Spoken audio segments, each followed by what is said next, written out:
여러분 안녕하십니까? 월요일 아침 뉴스 퍼레이드 황병준입니다. 밤새 기온이 10도 가까이 떨어졌습니다. 아침 최저 기온이 서울 1도 등 중부지방 곳곳이 영하권을 기록하면서 본격적인 초겨울 날씨에 접어들 전망입니다. 서울 광화문 광장에 나가 있는 취재기자 연결합니다. 류태영 기자, 어제보다 많이 쌀쌀해졌는데 이 시각 출근길 날씨 어떻습니까? 네, 지난 주말 포근했던 날씨가 급격하게 추워지며 현재 서울 도심은 수은주가 영상 3도까지 내려와 있습니다. 출근길 시민들은 두꺼운 옷차림으로 발걸음을 재촉하고 있습니다. 밤사이 중국 북부지방에서 찬 대륙고기압이 내려오면서 기온이 10도가량 급격하게 떨어졌습니다. 전국 곳곳 아침 최저기온은 0도 안팎의 영하권을 기록하고 있습니다. 지역별 최저기온은 철원 영하 1도, 서울 1도, 대전 3도, 대구와 광주가 6도입니다. 낮이 되며 기온이 좀 오르겠지만 최고 기온 역시 전국이 영상 5도에서 13도에 그치며 추위가 종일 이어지겠습니다. 여기에 찬바람까지 불어오며 체감 온도는 더 낮아지고 중부 내륙과 산지를 중심으로 얼음이 여는 곳도 있겠습니다. 일부 지역엔 비 소식도 예보돼 있는데요. 전북은 오전 중에 충남 서해안과 전라 서해안 그리고 제주도는 저녁부터 비가 내리겠습니다. 특히 전라와 제주는 비 소식과 함께 뚝 떨어진 기온으로 오늘 밤과 내일 아침 사이 첫눈이 내릴 전망입니다. 본격 초겨울 한파에 이번 주 내내 영하권 날씨가 예보돼 있습니다. 기상청은 기온이 급격히 떨어지고 찬바람까지 불어 체감 추위가 심할 것으로 보인다며 건강관리에 유의를 당부했습니다. 광화문 광장에서 TV조선 류태영입니다. 여야는 오늘 검찰의 대장동 항소 포기 관련 국정조사 방식을 협의할 예정입니다. 민주당은 협의가 안 되면 단독 처리할 수 있다고 밝혔고 별도의 특위 구성을 요구하는 국민의힘은 대통령실 앞에서 외압 여부에 대한 진상규명을 촉구할 계획입니다. 조윤정 기자입니다. 대장동 항소 포기 국정조사 방식을 놓고 이견을 드러내온 여야. 국민의힘은 별도 특위를 요구하지만 민주당은 추미애 법사위에 맡기자는 입장이어서 앞선 협의에선 합의에 이르지 못했습니다. 구체적인 방법과 시기에 대해서는 논의를 해야 될 것 같고요. 여야 원내 지도부가 오늘 다시 만나 조사 방식을 협의할 예정입니다. 민주당은 증인 신청 등과 관련해선 최대한 국민의힘과 협의의 여지를 열어놓겠다고 했습니다. 다만 협의가 이뤄지지 않으면 단독으로 처리할 가능성도 있다고 밝혔습니다. 협의를 계속 하는데 협의가 잘 진행이 안 되면 그냥 저희가 국정조사는 단독으로라도 낼 생각이다. 국민의힘은 별도 특위 구성 입장을 고수하는 한편 대통령실 앞에서 기자회견을 열고 대장동 항소 포기에 외압이 있었는지 진상규명을 촉구할 예정입니다. 이런 가운데 정부는 대장동 항소 포기에 반발한 전국 검사장을 평검사로 전보 조치하는 등의 방안을 검토하고 있습니다. 앞서 전국 18개 지방검찰청 검사장과 지청장 8명은 노만석 전 검찰총장 대행에게 대장동 항소 포기에 대한 설명을 요구했습니다. TV조선 조윤정입니다. 네, 이재명 대통령이 신상 필벌은 조직 운영의 기본 중의 기본이라면서 내란 극복도 적극 행정 권장도 모두 해야 할 일이라고 밝혔습니다. 정부가 내란 청산 TF를 만들기로 한 뒤 공직사회가 술렁이는 가운데 나온 메시지여서 그 배경을 두고 다양한 해석이 나오고 있습니다. 고희동 기자가 보도합니다. 이재명 대통령은 자신의 SNS에 내란 극복도 적극 행정 권장도 모두 해야 할 일이라며 신상 필벌은 조직 운영의 기본 중 기본이라고 강조했습니다. 그러면서 설마 벌만 주든가 상만 줘야 한다는 거냐고 반문하기도 했습니다. 이 대통령은 앞서 신상 필벌을 수차례 강조한 바 있습니다. 그래서 인사는 최대한 공정하게 하고 제가 신상 필벌을 좀 과하게 할 생각입니다. 내란을 색출하겠다며 TF를 만든 다음 날 파격 포상 계획을 발표해 공직사회가 혼란스럽다는 취지의 기사를 첨부해 언급한 건데 이 역시 상당히 이례적이란 평가가 나옵니다. 나흘 전 대통령실은 특별한 성과를 거둔 공무원에 대한 포상 계획을 발표했습니다. 특별한 성과를 거둔 공직자에 대해서는 1인당 최대 3천만 원까지 파격적으로 포상합니다. 여권 안팎에선 소위 내란 청산 TF 발표에 따른 공직사회의 불만이 커지자 이 대통령이 직접 포상을 강조하고 나선 게 아니냐는 관측이 나옵니다. 여권 고위 관계자는 신상 필벌은 대통령이 누차하던 말이라면서도 TF가 판을 벌리진 않을 것이라고 전했습니다. 정부는 오는 21일까지 49개 중앙행정기관에 기관별 TF 설치를 완료할 예정입니다. TV조선 고이동입니다. 네, 이재명 대통령이 오늘부터 중동과 아프리카 4개국 순방에 나섭니다. 남아프리카 공화국에서 열리는 G20 정상회의에도 참석해 외교 다변화를 모색할 방침입니다. 이루라 기자가 보도합니다. 이재명 대통령의 이번 해외 순방은 아랍에미리트와 이집트, 남아프리카 공화국 튀르키예를 도는 7박 10일 일정입니다. 다음 주 G20 정상회의 참석자 남아프리카 공화국으로 출국합니다. 국민의 삶을 개선하고 국가의 더 나은 미래를 개척하는 데 정부의 모든 역량을 쏟아붓겠습니다. 첫 일정은 UAE 국빈 방문입니다. 이 대통령은 무함마드 빈 자이드 대통령과 정상회담을 갖고 AI와 방위산업 협력 확대를 논의합니다. 이재용 삼성전자 회장과 김동관 한화그룹 부회장 등 주요 경제인들이 동행해 양국 비즈니스 협력에 힘을 보탤 예정입니다. 이후 이집트로 이동해 정상회담과 카이로대 연설을 통해 한국의 중동 외교 구상을 제시합니다. 순방의 핵심은 남아공에서 열리는 G20 정상회의, 취임 직후 열린 G7과 최근 APEC에 이어 다자 정상 외교의 지평을 계속 넓혀갈 예정입니다. 마지막으로는 튀르키예를 국빈 방문하면서 7박 10일간의 외교 일정을 마무리합니다. 이재명 정부의 국익 중심 실용 외교를 아프리카 등 글로벌 사우스로 다변화 다각화해 나갈 것입니다. 이런 가운데 이번 남아공 G20 정상회의에는 미국과 중국, 러시아가 불참해 주요 경제대국 정상이 빠진 채 진행될 전망입니다. TV조선 이루라입니다. 지난 1일 다시 운항을 시작한 한강버스가 강 바닥에 걸려 또 멈춰섰습니다. 운항 재개 보름 만인데 이 문제에 여당 의원들은 물론 김민석 총리까지 나서 공세를 펴고 있습니다. 구자영 기자입니다.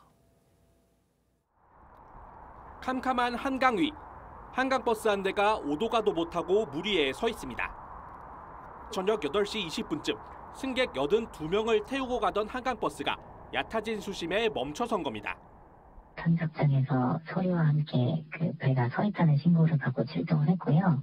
탑승객 82명을 21시 7분경에 다 구조를 완료한. 배가 멈춘 건 수심 2m가량의 얕은 곳으로 항로를 이탈해 배 밑이 강바닥에 걸렸기 때문입니다. 압구정에서 잠실 구간으로 가는 한강버스는 사흘 동안 운행이 중단됐습니다. 김민석 총리는 한강버스 안전의 전반을 재점검하라고 지시했고 여당 의원들은 운행 전면 중단을 요구했습니다.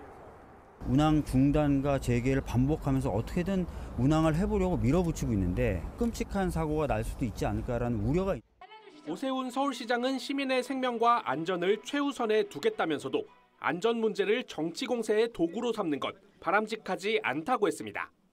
민주당은 한강버스의 안전 문제를 과장하여 정치적 공세로 활용하고 불필요하게 시민 불안을 가중시켜서는 안 될 것입니다. 서울시는 수중 탐사로 강바닥을 조사하고 이물질을 제거하는 등 안전 조치를 더욱 강화하겠다고 밝혔습니다. TV조선 구자영입니다.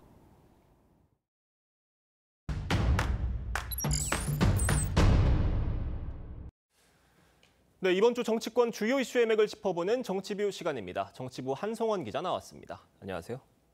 한 기자, 이번 주 주요 일정부터 볼까요? 네, 이재명 대통령 남아공에서 열리는 G20 정상회의 참석을 계기로 7박 10일 4개국 순방에 나섭니다. 예. 그리고 국회에서는 예산 심사 본격적으로 시작이 되는데요. 일단 오늘부터 이 예산안에 관해서 예산 증액, 감액 심사 이어가고 있습니다. 그리고 내일은요, 이 국회 운영위원회가 있는데 여기서 대통령실 특활비를 두고 여야 대치 예상이 되고 있습니다. 민주당이 윤석열 정부 시절에 이 권력기관 특활비를 쌈짓돈이라며 전액 삭감했던 만큼 국민의힘도 내로남불이라며 강도 높은 삭감 요구 나설 걸로 보입니다. 자, 이번 예산안이 728조 역대 최대 규모입니다. 여야의 힘겨루기가 쉽게 끝나지 않을 분위기인데 이번 예산안 예비 심사는 어느 정도 마무리가 된 거예요? 네, 일단 법사위, 국방위, 정무위 같은 일부 상임위에서 예산안 예비 심사 끝났습니다. 예. 하지만 여전히 검찰 특활비, 농어촌 기본소득 같은 쟁점 예산에는 여전히 여야 간 간극이 큰 상황인데요. 특히 검찰 특활비를 보면 대장동 항소포기 논란 이후에 갑자기 정부안 72억 원에서 40억 원 넘게 두 차례 걸쳐 삭감이 되고 지금은 30억 원 수준에 머물러 있습니다. 집단 행동에 참여한 검사장이 있는 검찰청엔 아예 특활비를 영원으로 하는 부대 의견 때문에 입틀막 논란도 계속 나오고 있는 상황입니다. 또 아직 예비 심사가 끝나지 않은 운영위원회, 기재위원회, 아까 말씀드렸다시피 대통령실 특활비 그리고 기재부 예비비를 두고 여야 간 한바탕 신경전 예고되고 있습니다. 네, 예산을 둘러싼 격돌 불가피할 것으로 보이고요. 주말 동안에는 오세훈 시장에 대한 여권의 공세가 거셌어요. 예, 민주당 한강 수상버스 사고를 계기로 오세훈 시장 책임론을 잇따라 꺼내들고 있습니다. 서울시장 출마 후보군으로 분류되는 박주민 의원 주말 아침 기자회견을 열었고요. 전현희, 박홍근, 서영교 의원도 줄줄이 오세훈 때리기에 가세했습니다. 또 민주당 정청래 대표 아예 SNS에 안전행정보다 중요한 행정은 없다 이렇게 직격했고요. 김민석 국무총리도 발벗고 나서며 3가지 특별 지시 내렸습니다. 구체적으로 어떤 지시들이었습니까? 네, 김민석 총리 필요시에는 한강버스 운항 일시 중단 조치까지 언급했습니다. 예. 김 총리 한강버스뿐 아니라 지난주 종묘 인근 재개발 사업에서도 오 시장에 대한 견제로 해석될 수 있는 발언 잇따라 내놨습니다. 저는 제일 관심은 안전이니까 한 달 동안 쉬었을 때 배에서의 문제가 됐던 건 어떤 거예요? 바로 그냥 턱 하고 숨을 마시고 종로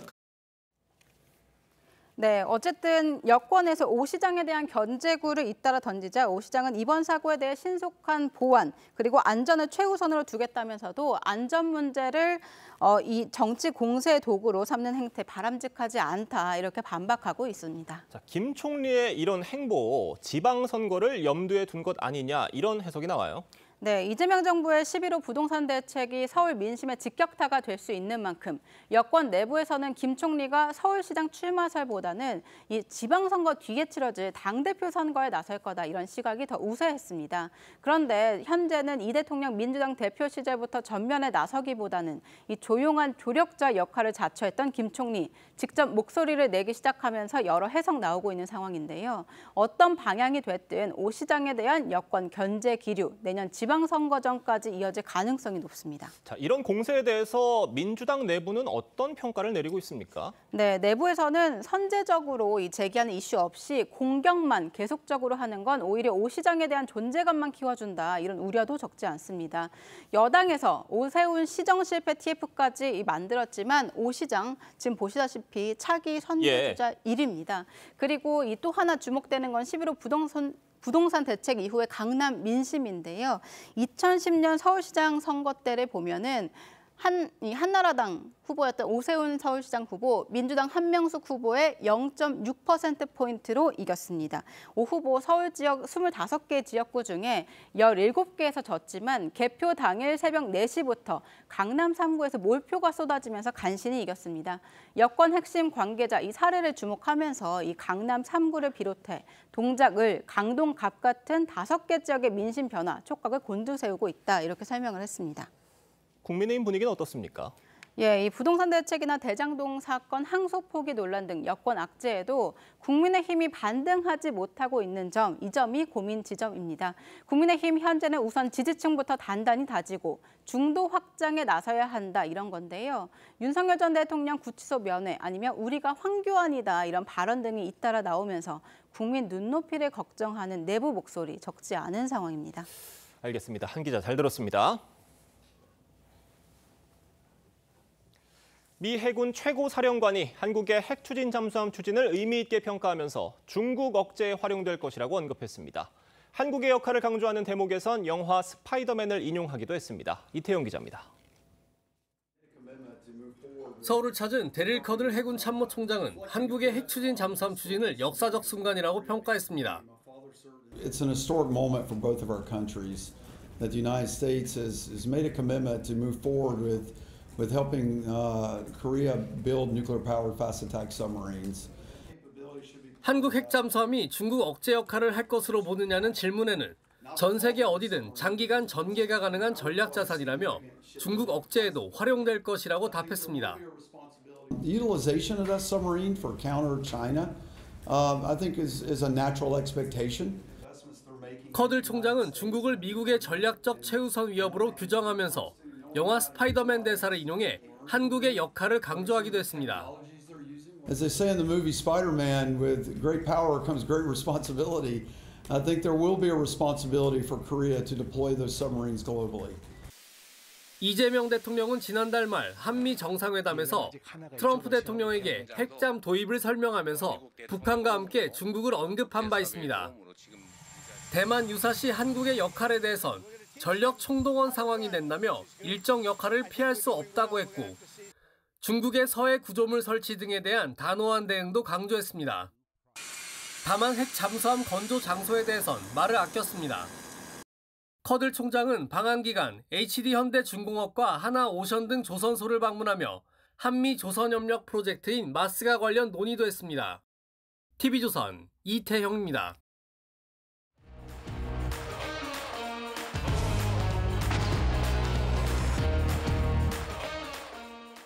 네, 정치권 소식 짚어보는 아침의 맞수 시간입니다. 성치훈 전 더불어민주당 정책위 부의장, 윤기찬 국민의힘 법률위 부위원장 나오셨습니다. 안녕하세요. 노만석 대행의 퇴임 이후에도 대장동 항소 포기 후폭풍 여전히 계속되고 있습니다. 여야 목소리 들어보겠습니다. 정부가 항소 포기에 대한 해명 필요성을 제기한 검사장 전원을 항명검사로 낙인 찍고 평검사로 강등 조치하는 방안을 검토 중이라는 명령이 없었는데 어떻게 명령에 불복하는 항명이 있을 수 있는지. 검찰이 겨눈 것은 이재명 대통령 단 한 사람이었습니다. 왜곡된 잣대를 들이대며 어떻게든 범죄자로 만들려 했고 최근 밝혀진 정영학 녹취록 조작에서 그 적나라한 민낯이 민주당이 항소 포기에 반발한 검사장 18명입니다. 이들을 평검사로 강등하는 방안을 검토하고 있다고 하는데 이거 굉장히 유례가 없는 조치예요. 어떻게 보세요?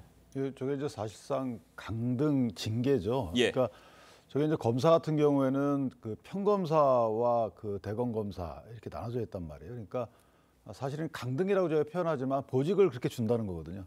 그러니까 검사장의 직급을 갖고 있는 사람의 보직을 평검사가 맡고 있는 보직을 준다는 거예요. 예. 이게 모욕적인 거죠. 그리고 예컨대 직위 해제 등은 있을 수 있지만 그건 진짜 징계 절차 전 단계이기 때문에 직위 해제를 함부로 못할 거예요. 차라리 용감하게 직위 해제를 하면 괜찮겠어요. 그건 뭐 잘못이 있다고 정부도 인정하는 거니까. 예. 근데 거기에 대한 법적 다툼이 있을까 봐 그건 못하고 보직만 평검사의 보직으로 전보하는 이거는 징계를 할 그 사안이 아니라고 스스로 인정하는 꼴이에요. 그래서 저 부분은 굉장히 비겁한 인사권 행사다 이렇게 생각을 합니다. 뭐 일반 회사로 치면 뭐 회사의 고위직, 뭐 임원이라든지 이런 분들을 평사원으로 이렇게 강등시킨다는 건데 뭐 이런 조치들을 두고 일각에선 사실상 그냥 검찰 나가라 이런 얘기 아니냐 이런 시각도 있어요. 잘못된 부분에 대해서 지적을 하는 것이죠. 그러니까 이 사람들에 대해서 이 사람들 검사들도 다 뭐 특수한 직이라기보다는 다 공무원입니다. 일반 공무원인데 집단 행동을 하는 거에 대한 지적들을 하는 것이고요. 이것을 두고 어떻게 이걸 집단 항명으로 볼 수 있느냐. 아까 송원석 원내대표 우리가 워딩을 봤습니다만 예. 명령이 없지 않았느냐 이런 얘기를 하는데 사실 시기를 조금만 거슬러 올라가 보면 윤석열 정부 초기 때 그 당시 경찰 조직에 대해서 그 행안부 내에 경찰국을 신설하겠다라고 했더니 총경들의 반발이 있었거든요. 그거에 대해서 똑같이 당시 국민의힘이 이거는 항명이다, 집단 항명이다라고 하면서 그런 워딩을 썼었거든요. 똑같습니다. 그때 무슨 그 당시 총경들에게 명령을 내렸던 게 아닌데 그런 집단 행동을 보이는 것, 공무원 집단이기 때문에 그런 것들이 포함되는 것이고요. 그거에 대해서 뭐 사실상 나가라는 얘기 아니냐라기보다는 잘못된 부분에 대해서 지적을 하는 것이 왜 자꾸 잘못된 뭐 그걸 집단 항명이라고 하는지 뭔가 잘못됐다고 지적하는지 저희는 납득하기 어렵다는 말씀을 계속 드리고 있는 겁니다. 자, 노만석 대행이 사퇴를 했지만 매듭은 지어지지 않았고요. 파장은 계속되고 있습니다. 자, 정영학 녹취록을 두고도 지금 논란이 되고 있는데 이 부분 어떻게 보세요? 근데 저 부분은 사실 또 똑같이 논의를 하고 있는 거예요. 예. 예전에 이화영 부지사 때하고 똑같은 그 과정을 겪고 있어요. 정영학 씨가 녹음 파일을 제출해가지고 그 녹취록이 작성이 돼서 재판에 쓰였잖아요. 수사 재판에 쓰였죠. 그다음에 재판 과정에서 만약에 이게 녹취록을 딴 녹음 파일을 딴 녹취록이 문제가 있으면 이게 증거로 채택이 안 되든가요. 예. 그다음에 그 부분 관련돼서 법원의 판결문에 설치가 돼 있어야 돼요. 근데 없는데도 불구하고 뭐 1차 수사, 2차 수사 나눠서 거기에 있는 단어가 바뀌었다 이렇게 주장하는데 저희가 녹음 파일 같은 경우에 증거로 쓰려고 그러면 재판에서 시연을 합니다. 틀어줍니다. 그러니까 틀었을 때 분명히 관련된 논박이 있었을 테고 관련돼서 재판부가 아무런 문제 제기를 없었는데 지금 와서 또 이렇게 문제 제기를 하고 있는 거죠. 그래서 더군다나 1심 판결문에 보면 정영학 회계사의 진술 변경에 대해서 입장 변경에 대해서 질타합니다. 예. 재판부가 오히려 양형 가중 요소로 작용했던 것으로 보이는데 그런 정도의 판결문이 있음에도 불구하고 또다시 정영학 녹취록에 뭐 저장 여부 문제 제기를 하고 있는데 좀 더 구체적이고 직접적인 증거를 제시해야 될 것 같아요. 뭐 짚어주셨는데 뭐 위례 신도시를 윗 어르신으로 이렇게 바꿔서 기재한 부분에 대해서도 사실 지난해 재판 과정에서 이미 한 번 다 저희 언론에서 지적이 됐던 부분이었거든요. 근데 이제 와서 이 얘기를 좀 다시 꺼낸 이유에 대해서 뭐 어떻게 보세요? 일단 남욱 변호사가 최근에 했던 발언과 전 비슷하다고 보는데요. 예. 사실상 검찰이 너무 답을 정해놓고 그 방향으로 이끌고 갔다. 남욱 변호사의 답변, 그러니까 그 얘기 요지가 그거였거든요. 검찰이 나를 이런 쪽으로 회유했다는 얘기였기 때문에 이것도 마찬가지입니다. 아까 말씀하신 위례 신도시를 윗 어르신이라고 해서 뭔가 이재명 당시 성남시장 윗사람들이 뭔가 했다는 것 아니냐. 사실 이건 그나마 발음이라도 비슷한데요. 뭐 재창희 형이라는 단어를 실장님이라고 바꾼 거는 이거는 발음조차 비슷하지 않은데 왜 실장님이라고 바꿨을까? 정진상 실장이 연관되어 있다 이렇게 연결시키고 싶었던 것이거든요. 뭐 다만 당시 대장동 수사팀 측에서는 이게 뭐 속기사들에게 뭐 받았던 그 내용이다라고 이렇게 얘기는 하고는 있는 것 같아요. 이것을 왜 정영학 회계사가 갑자기 이런 얘기를 했을까요? 정영학 회계사는 본인이 발언했던 거나 이런 것들을 다 꼼꼼히 봤을 겁니다. 저는 똑같이 얘기하는 게 아마 남욱 변호사와 같이 검찰 2차 수사팀으로 바뀐 이후에 남욱 변호사, 정영학 회계사에게 아마 이런 식으로 유도를 하면서 이런 식으로 할 테니 뭐 플리바게닝 이런 걸 하지 않았겠느냐는 의혹이 있는 거고 남욱 변호사가 입장이 바뀐 것처럼 정영학 회계사 입장이 바뀌면서 이번에 항소를 하면서 이 내용들을 저는 적시한 걸로 보여집니다. 자, 여야는 배임죄 폐지 문제를 놓고도 뜨거운 공방을 벌이고 있습니다. 어떤 얘기 나오는지 들어보겠습니다. 배임죄 개편 논의를 두고 국민의힘이 갑자기 이재명 대통령 방탄입법이라는 왜곡된 프레임을 씌우고 있습니다. 스스로 주장해온 배임죄 개편을 이제와 반대하다니 국민의힘은 집단 기억 상실증이라도 걸린 겁니까? 이재명 민주당 정권이 추진하는 배임죄 폐지 시도는 대장동 공범의 4천억 도둑질을 지우려는 노골적 탈옥 시도입니다. 국민과 함께 반드시 저지해야 할 것입니다. 그러니까 민주당에선 배임죄 폐지가 아니라 대체 입법이다. 다만 또 이 대체 입법을 하는데 시간이 좀 걸릴 것 같다 그랬어요. 지금 국민의힘에서는 뭐 그럴 거 없이 더 쉬운 길이 있다. 그냥 개정만 조금 하면 되는 건데 왜 어렵게 가려고 하느냐 이렇게 얘기를 하고 있습니다. 근데 저 부분은 사실 백승아 대변인도 저렇게 국민께 저런 식으로 얘기하면 안 돼요. 왜냐하면 또 개편이라는 단어 씁니다. 자, 개편만 그럼 개정만 하시죠. 그럼 괜찮아요. 예. 그러니까 배임죄 현재 형법상 배임죄 내지 상법상 배임죄, 특경법상 배임죄를 개정만 하시면 되는 건데 일단 폐지한다는 거잖아요. 폐지하고 대체 입법을 만든다는 것은 폐지가 목적인 거예요. 그러니까 뭔가 개편이 목적이 아니고 방점은 폐지에 있다. 그렇죠. 폐지하게 되면 그 관할 그 해당 법령에 적용했던 분은 면소 판결을 받거든요. 폐지 안 하고 개정하면 될 거 아니에요. 그러면 개정한다고 앞으로 국민께 대국민 약속을 하면 아무 문제가 없는 거고 국민의힘도 논의할 자세가 돼 있는데도 불구하고 이걸 폐지했다가 대체 입법을 또 하나 만든다는 거잖아요. 이걸 통틀어서 개편이라고 또 뭔가 프레임을 만든 거예요. 그러지 마시고 그냥 개정하세요. 그렇게 만약에 재계의 어떤 위축이 우려되면 개정하시면 될 일을 자꾸 폐지 후에 법을 다시 만든다고 하니까 그건 뭐겠습니까? 폐지해서 득볼 사람이 누가 있겠어요? 현재 재판 계류 중인 사람들이 득을 보겠죠. 시간 들이고 공 들여서 있는 법안 폐지하고 또 대체 입법하지 말고 조금만 개정하면 되는 건데 왜 이렇게 하느냐. 결국 이재명 대통령을 위한 게 아니냐라는 게 국민의힘의 의심입니다. 원래 국민의힘이 계속해서 저희 당이 뭔가 법을 추진하려고 하면, 법을 제정하려고 하면은 위인 설법이다 이런 비판들 많이 했잖아요. 이건 위인 반법 아닙니까? 그러니까 사실상 대장동 이슈를 빼고 보게 된다면은 이것은 오랜 시간 보수 정당에서 주장을 해왔던, 왜냐하면 기업 측에서 요구를 해왔기 때문이죠. 그 자기들이 주장해왔던 것을 대장동이라는 사건 하나 때문에 반대하는 거나 다름없다라는 전 주장을 하는 것이거든요. 물론 뭐 재개정 개정의 방법도 있고 폐지의 방법도 있습니다. 하지만 기업 측에서 늘 줄곧 주장을 해왔던 것은 폐지 쪽이었고요.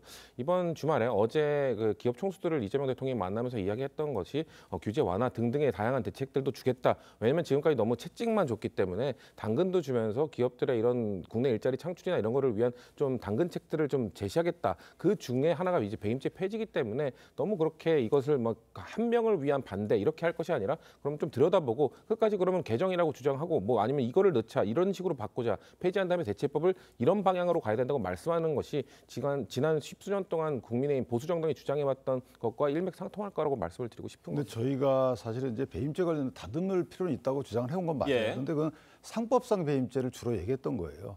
그러니까 형법상 배임죄를 폐지하자는 주장을 한 번도 안 했어요. 왜냐하면 형법상 배임죄는 맡은 바 임무가 굉장히 큽니다. 저희가 배임죄 어렵지만 어쨌든 단도직입적으로 말씀드리면 저건 존치해야 되는 거고 존치의 필요성에 대해서는 민주당도 인정을 하기 때문에 대체 입법 얘기를 하고 있는 거잖아요. 그런데 아니 존치의 필요성 있는 것을 폐지했다가 왜 다른 법을 만드냐 이 말이죠. 그 앞뒤가 안 맞는 그 주장을 민주당이 하고 있는 거예요. 알겠습니다. 자, 이런 가운데 검찰의 항소 포기로 추징금이 0원이 된 남욱 변호사가 검찰이 동결한 재산을 풀어달라 이렇게 요청을 했습니다. 청담동의 수백억 원대 건물에 대해 추징 보전을 해제해달라라고 이렇게 요청을 하면서 검찰이 해제를 해주지 않을 경우에는 국가배상 소송도 검토하고 있다라고 얘기를 했습니다. 자, 검찰이 항소 포기를 한 이상 재산을 묶어둘 법적 근거가 없어진 상황으로 보이고 이렇게 되면 남욱 변호사 부자 되는 거예요? 그렇죠. 지금 514억 정도가 묶여 있다고 합니다. 514억이 묶여 있는데 추징 그 명령은 하나도 돼 있지 않죠. 거기에 대해서 항소를 안 했기 때문에 사실상 확정돼 있는 상태라 남욱 변호사의 저런 주장이 법리상은 일단 타당은 해 보여져요. 법을 잘 알고 적용을 하신 것 같아요. 그렇죠. 근데 국민 정서에는 전혀 반하는 거죠. 또 하나는 현재 추징과 관련된 재판은 사실상 확정돼 있지만 실제 확정된 건 아니기 때문에 법무부도 굉장히 고민이 많을 거예요. 검찰도 마찬가지고. 그 법무부와 검찰이 고민이 많게끔 한 부분, 이거 누가 했는지는 그분들도 아마 상당히 오금이 저릴 겁니다. 이거는 사실 누가 보더라도 이럴 예상이 됐음에도 불구하고 이거를 그냥 과감하게 항소 안 함으로써 저런 사태를 초래했죠.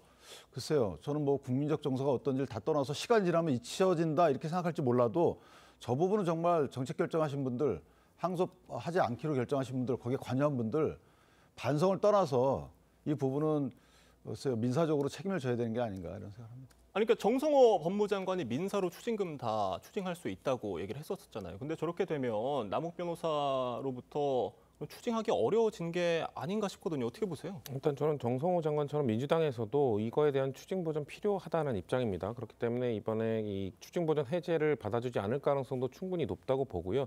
그리고 지금 이번에 추징 보전되어 있는 것은 이 형사 재판 속에서 지금 추징 보전이 된 건데 저는 이 성남시에서 이거에 대해서 민사로서 가압류를 공언하는 것도 필요하다고 생각합니다. 민사 차원에서도 이거는 보전해야 된다. 아마 민사로 받아내기 어렵다라는 주장들도 합니다만 어렵다는 판단일 뿐이지 법원의 판단은 또 다를 수 있거든요. 아무리 뭐 확률이 몇 퍼센트인지 명확하게 수치상으로 알 수 없는 상황 속에서 그래도 민사로 그럼 그거를 추징할 수 있는 상황이라면은 이거를 보전해야 된다는 필요성을 또 인정해줄 가능성도 충분히 있거든요. 그렇기 때문에 저는 그걸 할 수 있는 수단을 모든 수단을 동원해야 된다. 민주당도 이 대장동 일당에게 추징 보전 해제해 주자. 이들 추징금 안 해도 되니 뭐 이런 불법적으로 얻은 수익 가져가도록 하자 이런 주장하는 게 아닙니다. 저희도 갖고 있는 수단을 온갖 동원해서 이들의 이런 수익을 환수할 수 있는 성남 시민들에게 되돌릴 수 있는 방법이 있다면은 저희도 협조할 생각이 있다는 말씀을 드립니다. 근데 이게 그 부위원장님 말씀이 맞는데 어쨌든 이런 그 사태를 초래했기 때문에 이게 어려워졌다는 거예요. 돌아가야 되고. 그러니까 민사로 저걸 만약에 가압류하게 되면요, 되게 어려운 절차가 버티고 있는 것이 저게 남욱 변호사 개인의 소유 재산이 아니거든요. 남욱 변호사 대표로 있거나 주주인은 법인이 소유한 재산일 경우가 많아서 저게 가압류나 민사 절차에서 저걸 뺏어오기가 굉장히 어려워요. 또 다른 민사적 법리가 동원돼야 되고 추징은 다르거든요. 추징은 돈이 흘러 들어가면 바로 묶을 수가 있는 건데 지금 그래서 그 형사 절차, 민사 절차 그렇게 다름을 법무장관이 몰랐을까요, 법조인이? 그럼에도 불구하고 저렇게 과감히 행위했다는 그 동기가 뭔지 저는 한 배짱 한번 좋다 이런 생각이 듭니다. 그러니까 법원의 판단을 좀 기다려봐야 된다라는 말씀이신데 그렇다면 일단 남욱 변호사의 저런 추징 보전 해제 요청 자체는 바람직하지 않다고 보시는 거예요? 저는 바람직하지 않다고 생각합니다. 왜냐하면 계속해서 이번 결정을 통해서 저희는 검찰의 내부 행위, 이런 오만석 전 대행의 그런 행위에 대한 비판을 하는 것이지 이 대장동 일당들의 범죄를 뭐 옹호하거나 이런 건 아니거든요. 사실상 1심에서 추징을 1,100억 원 정도로 받아낸 건 결국 검찰입니다. 그러니까 검찰이 더 많은 금액을 받아내지 못한 겁니다. 근데 그 부분에 대해서 자꾸 민주당 때문에 민주당이 뭔가 대장동 일당들의 이걸 보존해주려 했기 때문에 뭔가 그 범죄의 수익을 가져갈 수 있도록 해줬기 때문에라고 주장하는 건 좀 무리한 주장이라는 말씀을 드리고 싶고요. 결국 1차적인 책임은 검찰에게 있는 것이고 민주당은 어떻게든 그 잘못된 수익이라고 생각을 하기 때문에 보전을 하든 어떤 방식이든 성남시민께 되돌려줘야 되는 입장 기본적으로 갖고 있다는 말씀드립니다. 알겠습니다. 자, 국민의힘은 오늘 용산 대통령실 앞에서 기자회견을 열고 대장동 진상규명을 위한 국정조사 촉구할 예정입니다. 자, 다만 이 국정조사를 두고 여야의 시각차가 좀 있는 상황이에요. 어떻게 보세요? 그러니까 국정조사 대상도 그렇고 국정조사를 담당할 그 상임위 문제도 문제 삼고 있죠. 그러니까 민주당의 경우에는 법사위는 사실 절대적으로 민주당하고 조국신당 또는 무소속 의원도 사실 이제 진보 계열이기 때문에 진상규명에 되겠느냐 이런 부분이 있는 거고 조사계약서 채택 문제도 분명히 문제가 생길 거예요. 저는 개인적으로 국정조사는 저렇게 난항이 될 거고 저건 수사를 통해서 밝혀져야 될 부분이에요. 그리고 수사의 단서가 나왔잖아요. 검찰 입장에서 보면 자발적으로 항소 포기한 것도 아니다라는 취지의 여러 가지 징조들이 나오기 때문에 그럼에도 불구하고 수사를 안 한다. 저는 이거 자체가 직무유기라고 봐요. 그래서 저 부분은 법무장관이 오히려 상설특검을 발동시키는 게 맞다. 또는 국회가 상설특검을 발동시킬 수 있도록 법무장관에게 촉구하는 게 맞다라고 보는 것이지 이거를 그냥 국정조사로 마무리한다? 오히려 그것은 국회, 법무부 장관 다 직무유기라고 봅니다.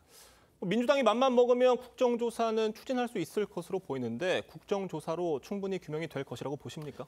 특검에 대해서는 검찰 수사가 진행되고 있을 때 미진할 때 여당을 향하고 있기 때문에 잘못되었을 때 특검을 추진하는 건데 지금 뭐 아직 진행된 게 하나도 없잖아요. 그리고 국정조사 같은 경우도 저희는 하겠다는 입장인 겁니다. 지금 뭐 추진 방식, 내용에 있어서 좀 이견을 보이고 있는데 사실 이 상임위 같은 경우는 이런 특별위를 꾸리는 경우는 해당 상임위, 소관 상임위가 좀 불분명할 경우 아니면 여러 상임위가 중복될 경우 그렇게 특별위원회를 꾸리는 거고요. 이번 건은 너무 명확합니다. 법사위가 담당이라는 건 맞습니다. 지금 뭐 여야의 구성을 말씀하시는데 조국혁신당은 지금 자꾸 사실상 여당이다 이렇게 말씀하시는데 제3당으로서 명확한 군소정당으로서 야당이에요? 야당의 위치가 있고요. 특별위를 꾸린다 하더라도 아마 전 구성이 비슷하게 될 거라고 보거든요. 조국혁신당 자리 줄 수밖에 없고요. 군소정당도 아마 한석 정도 배정받을 수밖에 없을 겁니다. 그렇기 때문에 어차피 구성이 바뀌지 않는데 이 법사위에서 특별위로 바꾼다고 해서 뭐가 달라진다는 건지 저는 국정조사를 하겠다는 입장을 그래도 여당이 갖고 있으면 야당에서 이걸 받아주고 이거라도 추진하는 것이 저는 최소한의 도리 아닌가 생각합니다. 그런데 저희가 이제 특별하게 구성하자고 하는 그 근거 중에 하나가 동수 구성하자는 거예요. 그러니까 그 여당, 야당 이런 게 아니고 사실상의 여당 측과 사실상의 야당 측을 동수 구성해야 된다는 사안이죠. 왜냐하면 지금 그 저 항소 포기 이후에 민주당의 그 내건 포지션 자체가 어떻게 보면 옹호하는 식의 논리를 항소 포기한 정당성을 계속 옹호하는 식의 민주당 입장이었잖아요. 그렇기 때문에 그 옹호하는 입장의 민주당에서 국정조사에 수적 우위를 점하는 것이 맞느냐 이런 의문이 있는 거죠. 이거는 민주당도 그걸 인정을 하고 수적 동의에 대해서는 동수에 대해서는 그걸 당연히 전제로 갖고 가야 되는 게 아닌가라는 생각입니다. 알겠습니다. 저희가 다음 소식도 짚어보겠습니다. 한미 관세 협상 팩트시트의 후속 조치를 두고 여야 공방이 이어지고 있습니다. 양측 입장 들어보겠습니다. 외환시장이 보시면 엄청나게 지금 혼란스럽습니다. 대한민국 국민과 대한민국 경제에 큰 부담을 지우는 그런 내용이기 때문에 국회 비준 동의를 받는 것이 우선이다. 영혼까지 갈아 넣으며 도출한 최선을 다한 결과로 대미투자특별법 제정이 먼저일 것 같습니다. 신중하게 또 꼼꼼하게 입법하도록 하겠습니다. 자, 국민의힘은 국회 비준 동의가 필요하다라는 입장인데 민주당에서는 이게 MOU이기 때문에 그러니까 구속력이 없기 때문에 그럼 비준 필요 없다라고 이렇게 얘기를 하고 있어요. 근데 이게 지금 MOU라서 그 구속력이 없다고 생각하시나요? 저는 개인적으로 구속력이 있다고 보는데요. 저 구속력이라고 하는 것은 그 어떤 그 조약을 통해서 국내법적 효력이 부여되느냐의 문제의 구속력이에요. 근데 현재 말씀 주신 것처럼 이게 비준 동의라고 하지만 사실 비준 동의는 아니죠. 그러니까 국회 동의입니다. 대통령이 비준하거나 이런 어떤 뭐 국제법적 행위가 없기 때문에 이건 그냥 동의예요. 근데 국회 동의가 왜 필요하냐면 헌법에서 국민께 재정적 부담을 지우는 조약, 이 조약이라는 것은 명칭에 불구하고 그런 형태의 어그리먼트 이런 게 있으면 이건 당연히 국회에서 통제를 해야 되는 거죠. 이건 통제의 한 방법으로 국회 동의를 요하는 거고 당연히 해야 되는 거죠. 이걸 왜 피합니까? 예전에 문재인 대통령께서는 판문점 선언도 국회 동의하자고 그랬어요. 그러니까 그런 취지를 보면 국회에서 꼼꼼히 따져볼 수 있는, 국민이 알 수 있는, 국민의 대표자인 국회의원이 꼼꼼히 따져볼 수 있는 기회를 당연히 줘야 되는 거고요.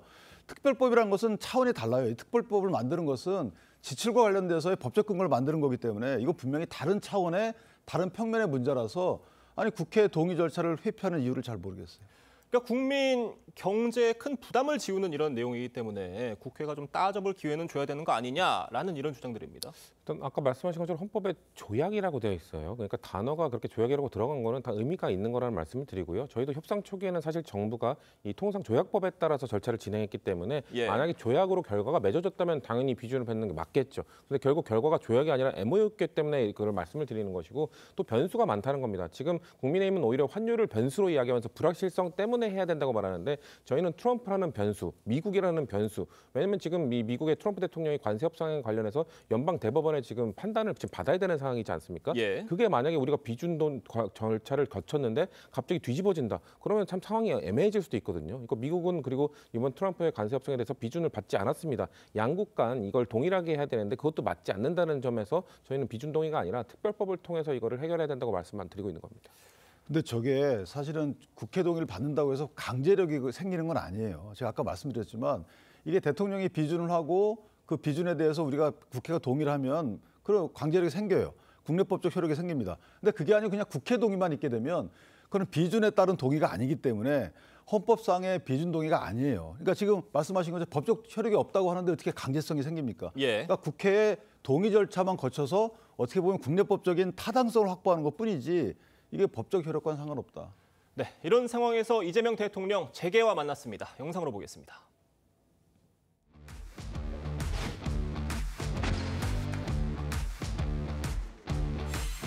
대미 투자가 너무 강화되면서 국내 투자가 줄어들지 않을까? 그런 걱정들을 하는데 그 걱정들은 없도록 여러분들이 잘 조치해 주실 걸로 믿습니다.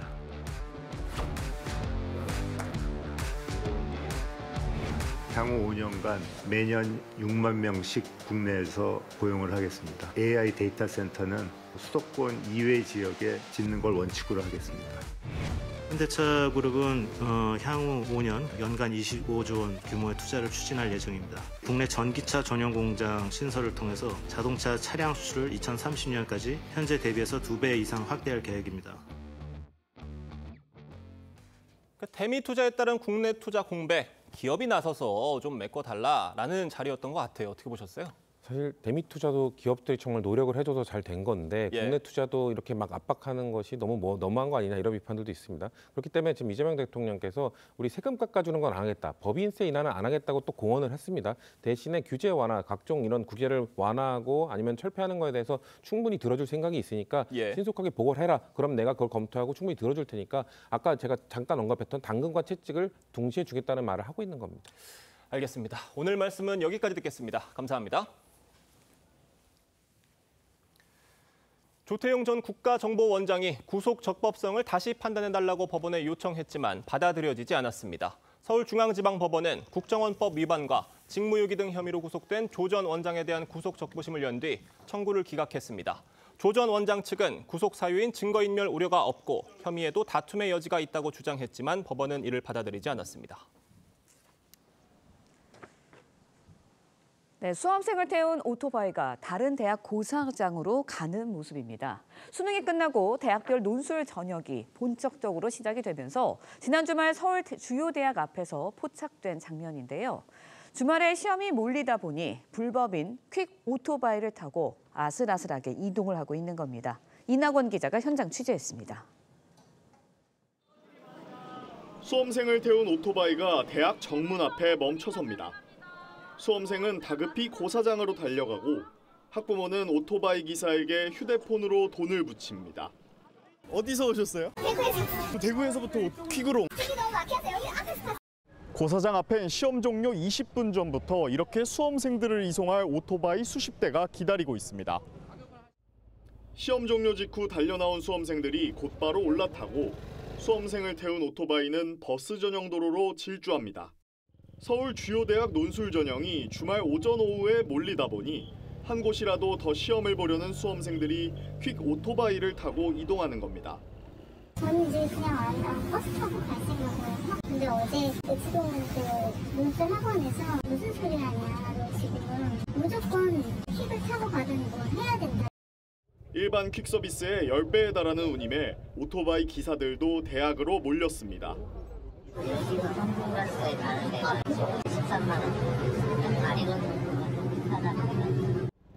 학부모들은 불안하면서도 어쩔 수 없단 반응입니다. 너무 걱정되는 거예요. 제 너무 소중한 아이를 그냥 저 오토바이 그냥 맡긴다는 게 그냥 싫어하니까. 엄마들 수험생들 그냥 쓸 수 없으니까. 하지만 현행법상 이륜차가 물건이 아닌 사람을 운송할 경우 징역형까지 받을 수 있습니다. 일각에선 수험생들의 안전을 위해 안전수송 해법이 필요하다는 지적이 나옵니다. TV조선 이낙원입니다.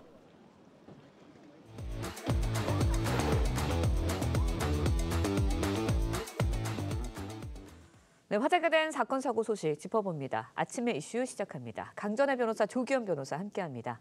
안녕하세요. 안녕하세요. 네, 음주운전 뺑소니 사고로 수감 중인 가수 김호중 씨 교도관으로부터 수천만 원의 뇌물을 요구받았다라는 의혹이 제기됐습니다. 먼저 김 씨의 모습 보고 이야기 이어가겠습니다. 죄인이 무슨 말이 필요하겠습니까? 조사 잘 받았고 남은 조사가 또 있으면 성실히 받도록 하겠습니다. 죄 지은 사람이 말이 필요하겠습니다. 어쨌든 죄송합니다. 그러니까 김호중 씨가 직접 교도관으로부터 금품을 요구받았다는 사실을 다른 교도관한테 전하면서 이 의혹이 불거진 거예요. 어떻게 된 거예요? 김호중 씨 같은 경우는 음주 뺑소니 의혹 그리고 범인 도피 교사 이런 죄명으로 지난 4월에 2년 6개월의 실형을 선고를 받았습니다. 그런데 처음에는 서울구치소에 수감이 되어 있다가 올해 8월에 소망교도소로 이감이 되면서 언론에 보도가 많이 되었었는데요. 이 소망교도소의 교도관 A 씨가 그 본인이 이 이감 과정에 있어서 관여를 했다라고 주장을 하면서 김호중 씨에게 3천만 원이라는 금원을 요구를 했었던 것이죠. 근데 이제 김호중 씨 같은 경우에는 만약에 본인이 이 돈을 주지 않으면 이 소망교도소 안에서 수감 생활을 하는 것이 실질적으로 좀 어려워지지 않을까라는 걱정이 들어서 다른 교도관에게 이 이야기를 하게 되었고 이제 여기에 대한 조사가 시작이 되었습니다. 네, 그런데 이 소망교도소 국내 첫 민영교도소입니다. 그렇다 보니까 재수들 사이에서는 좀 인기라는 이야기들이 있는데 교정 시설이 좀 나은 시설이어서 그런 건가요? 어떻습니까? 그 많은 국민들이 아마 이번 사건을 계기로 이런 교도소가 있다는 걸 처음 아시게 된 저도 처음 들었어요. 것 같은데요. 일단은 55개 이제 우리나라 교도소가 있는데 그게 딱 하나 있는 민영교도소입니다. 2010년에 개소가 됐고요. 일단 시설 면에서 뭐 다른 교도소에 비할 바 없이 훌륭하고 가장 다른 점은 뭐냐면 식사를 할 때 구경교도소는 혹시나 이제 식사 과정에서 단체로 하게 되면 사고 발생 위험이 있기 때문에 개별 각 방에 제공하는 방식이 이루어지는데 여긴 구내식당에서 실제 교도소 직원들과 같이 똑같은 식사를 하게 됩니다. 그리고 이 수용자를 부를 때도 일반 구경교도소에서는 번호로 부르는데 이 교도소는 이름을 불러줍니다. 그러니까 이런 방식으로 하다 보니까 그 수감자들 사이에서 인기가 높고 가고 싶은데 가고 싶어도 못 가는 게 400명밖에 인원 제한이 안 되기 때문에 그래서 면접을 거쳐서 갈 수밖에 없고 이제 그런 절차가 있기 때문에 이런 의혹이 제기된 것 같습니다. 네, 그런데 이제 실제로 문제는 이제 김호중 씨가 소망교도소에 입소할 수 있도록 교도관 A 씨가 정말 관여한 정황이 있는지 이 부분일 것 같아요. 네, 일단은 법무부에서 지금까지 조사한 바에 따르면 금전 거래는 없었고 그리고 교도관 A 씨가 이 이감 과정에서 관여한 정황도 없다라고 밝히고 있습니다. 김호중 씨 같은 경우는 원래 기독교 신자였거든요. 이게 기독교 재단에서 운영을 하고 있는데 주위 사람들의 권유로 본인이 입소 신청을 했다라고 밝히고 있는 상황입니다. 다만 소망교도소 측에서는 일단 해당 교도관에 대해서는 직무 배제 조치를 했고 법무부에서 구체적인 조사 결과가 나올 때까지 기다리겠다라고 밝히고 있는 상황입니다. 네, 결국은 이제 허술한 관리 감독 체계가 도마 위에 오를 수밖에 없을 것 같은데 일단은 민영 교정 시설입니다. 그렇다 보니까 직원 채용, 뭐 교육 이런 부분에서 허점이 있었던 거 아니냐 이런 지적도 있어요. 어떻게 보세요? 그런 부분을 들여다봐야 될 것 같습니다. 이제 민용 교도소이기 때문에 여기에는 이제 교정 공무원들이 관리하지 않고 종교재단에서 직접 이 선발을 해서 교정 행정을 맡기는데 이게 교정행정도 일종의 공무직이고 이 전문직입니다. 예. 교정행정 관련된 기본적인 법 체계도 알아야 되고 교정 교화를 위한 어떤 전문적인 학습이나 교육이 이루어져야 되는데 이제 그런 것들이 국영 교도소 정도는 아니더라도 일정 정도 되고 있었느냐 문제제기가 나올 수밖에 없고 교정 행정에 대한 전문적인 교육 이런 여건도 좀 열악한 것으로 보입니다. 이번 기회에 전반적으로 민영교도소 운영에 대한 사항을 점검하고 들여다볼 필요가 있어 보입니다. 네, 알겠습니다. 다음 소식도 짚어보도록 하겠습니다. 지난 주말이었습니다. 15일 충남 천안 이랜드 패션 물류센터에서 화재가 발생했습니다. 면적이 굉장해요. 축구장 27개, 넓이야 맞먹는 규모라고 하는데 아직까지 완전치는 안 됐죠? 그렇죠. 지금 소방당국에서는 빠르면 하루 이틀, 조금 더 걸리면 일주일 정도 지나야 예. 완전히 진화가 가능할 것이라고 지금 판단을 하고 있습니다. 말씀하신 것처럼 이랜드 패션 물류센터 같은 경우는 규모가 굉장히 큰데요.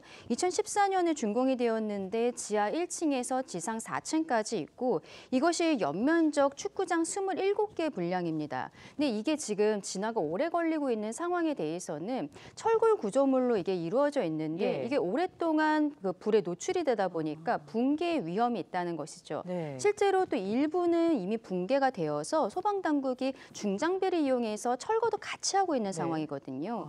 그리고 이 물류센터 안에 있었던 것들이 옷가지이기 때문에 가연성입니다. 그래서 불을 잡기가 굉장히 어려운 부분들이 있어서 지금 조금 더 기다려봐야 될 것으로 보입니다. 네, 붕괴 위험으로 진화 작업에 좀 어려움이 겪고 있는 것으로 보이는데 불이 다 꺼지고 나면 그래도 이제 화재 원인 규명에 들어가잖아요. 지금까지 추정할 수 있는 단서가 나온 게 있나요?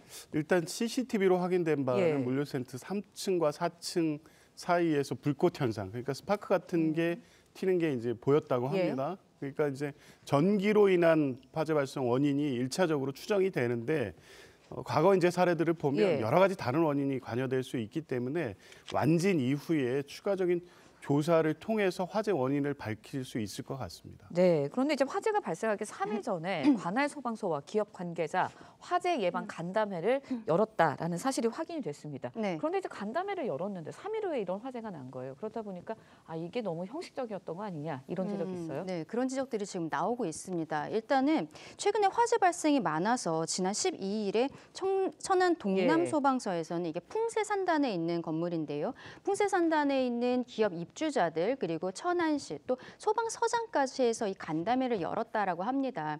이 과정에서 뭐 화재가 났을 때 초기 진화라든지 이런 것들에 대한 교육들이 있었다라고 하는데 이때 이랜드에서도 참석을 했었다라는 것이죠. 그럼에도 불구하고 이번 화재를 막지 못한 것이 이러한 간담회 같은 것이 너무 형식적으로 있었던 것이 아니냐라는 네. 지적들이 있는 것이 사실입니다. 네, 이번 화재로 의류와 신발 등 1,100만여 점이 불에 탔다고 합니다. 연말이잖아요. 대목 앞두고 상품 배송 지연되는 거 아니냐. 그럼 또 소비자 불편 이어지는 거 아니냐. 이런 지적인데 어떻게 보세요? 뭐 그럴 수밖에 없을 것 같습니다. 1,100만 점이면 실제 상당한 소비 물량이고 실제 이랜드 패션 이 운영하는 지금 주요 브랜드들이 스파우, 뉴발란스, 로엠, 후아유 등 예. 우리 뭐 소비자들이 일반적으로 많이 쓰는 제품들이기 때문에 이 정도 소실됐으면 당장의 물류에 문제가 생긴 거죠. 그리고 이 이랜드 천안 물류센터가 전국 거점 물류센터 중에 제일 크다고 합니다. 그렇다 보니까 다른 물류센터에서 대체 물류를 하기에도 실제 지금 수요를 당장 감당하기는 어려운 상황이어서 지금 이 구매를 하고 기다리는 분들은 당분간 받는 게 지연될 수밖에 없고 그 불편은 어떻게 당장 처리되기는 어려운 상황인 것 같습니다. 네, 이번 화재로 인해서 이제 막대한 피해 우려되고 있습니다. 보험 보상에 대해서도 관심 커지고 있는데 향후 이제 보상 논의 어떻게 진행이 될까요? 여기에 대해서는 일단 기본적으로 이랜드에서 보험은 가입한 것으로 알려지고 있습니다.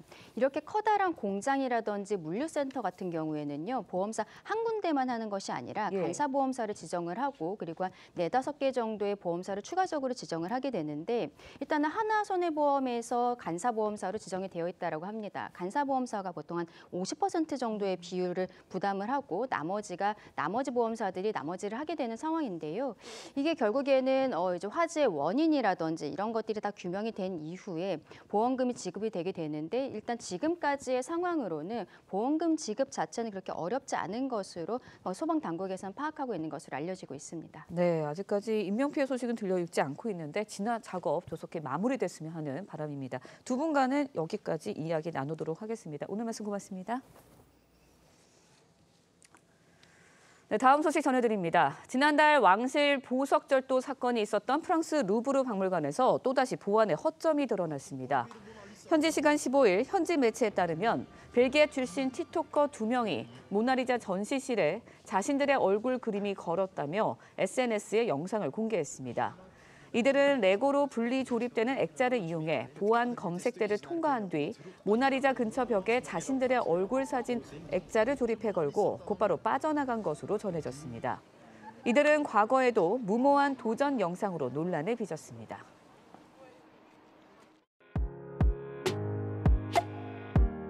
사진기자가 선택한 아침의 한 장입니다. 오늘은 조선일보 사진부 이태경 기자와 함께합니다.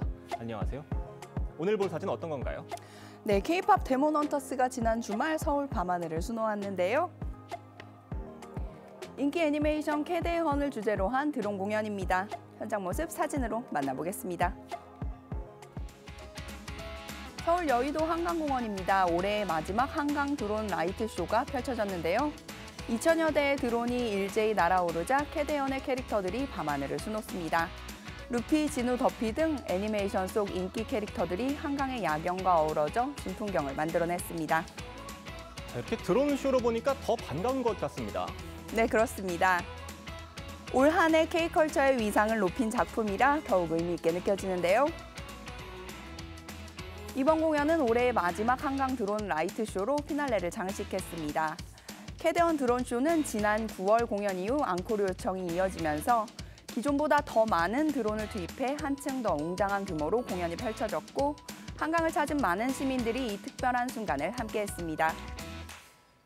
한강의 밤을 특별하게 채운 공연이었습니다. 지금까지 아침의 한 장이었습니다. 한 주의 시작에 또다시 추워졌습니다. 출근길 따뜻한 옷차림 하셔야겠는데요. 오늘 아침 서울 3.3도, 체감온도는 영하권으로 시작하고 있고요. 한낮에도 6도 선에 머물며 어제 낮보다 15도 이상 뚝 떨어지겠습니다. 내일 아침에는 최저 체감온도 영하 7도까지 곤두박질하겠습니다. 자세한 기온 보시면 현재 서울이 3.4도, 춘천 3.6도로 시작하고 있고요. 한낮에는 청주와 대전 7도, 부산 12도로 종일 쌀쌀하겠습니다. 전국의 바람도 강하겠습니다. 특히 강풍특보가 내려진 해안을 중심으로 태풍급의 동물풍이 불겠고요. 동해안 중심으로는 건조주의보까지 내려져 있습니다. 화재 예방에 신경 쓰셔야겠습니다. 밤부터 서해안과 제주를 중심으로 약한 비가 내리겠습니다. 기온이 떨어지면서 비가 눈으로 바뀌어 내릴 가능성이 있겠습니다. 내일 이번 추위의 절정을 보이겠고요. 목요일부터 추위는 조금씩 풀리겠습니다. 오늘의 날씨 박선민입니다. 이상으로 월요일 뉴스 퍼레이드 마칩니다. 네, 저희는 내일 아침 7시 24분에 다시 찾아뵙겠습니다. 시청해주신 여러분 고맙습니다.